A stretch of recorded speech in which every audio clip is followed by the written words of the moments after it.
Rythmia Life Advancement Center in Costa Rica. How's everybody doing today? I want to talk about why I left the Western medical field that I was in and decided to come down to Costa Rica about 7 years ago and run this facility on the healthcare policy side. It's kind of an interesting story.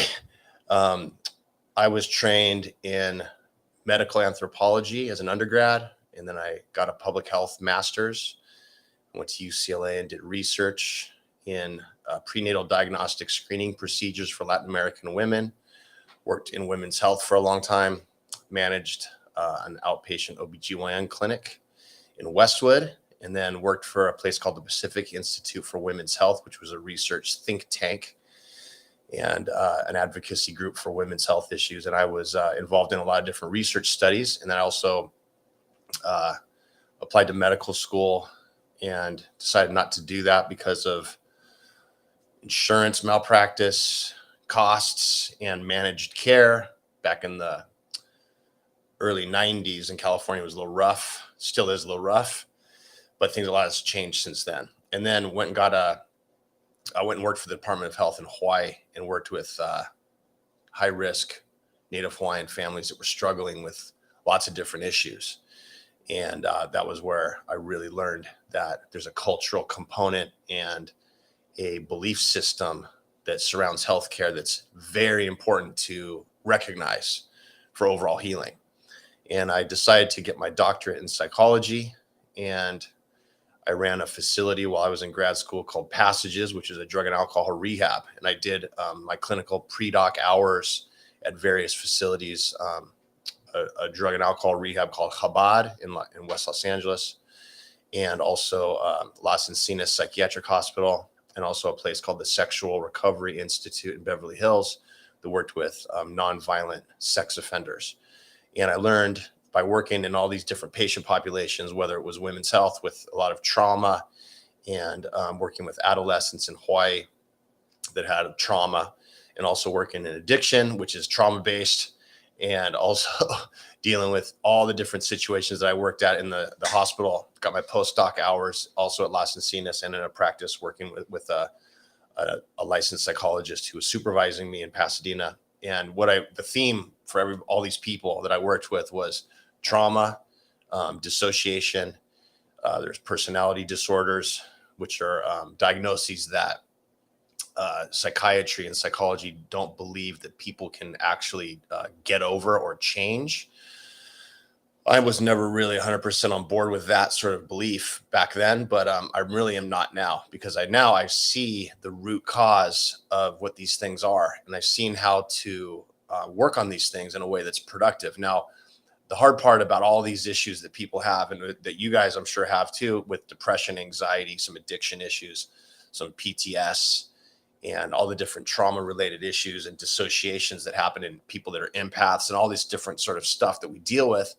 The common thread is, when do you have the time to actually heal yourself? And when do you, what strategies do you use? There's all these different things you can purchase, classes, you can go to workshops, there's all these different books you can read. And all of that is great. And there's good advice. And there's a lot of smart people out there that have great advice. But at the end of the day, it really comes down to one thing. It's just you. You need to make the changes. You need to make the shift, and you need to have an experience that helps you resolve trauma and process the emotions that you've been holding on to. And you also need to build confidence in yourself and learn how to move forward in life in a way that's productive, that brings you calm and happiness and success.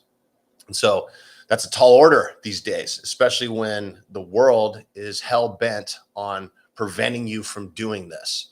Because when you're in a state of discontent and dis-ease, you are easily manipulated, and you are also easily controlled, and you also are easily, you make the system that is doing this a lot of money. So it's actually sort of in the system's best interest to keep you ill or to keep you unplugged from yourself. But what's happened lately in the last, decade, is that people are waking up to this, and they're becoming tired of it. And as people wake up and things shift, there's a stronger force and presence pushing back against it in a negative way to try to not create or not allow this sort of awakening or opening up of the individual that's happening. So personal empowerment and clarity are very powerful tools to make changes, first in yourself and then in society. I always talk about family systems, that we all come from systems, whether it's our immediate, blood or relationship based family, or our family at work, or our community family, or whatever family. We have lots of different families. And the healthier the family system, the easier it is for everybody to kind of get on board with a positive change and make a shift.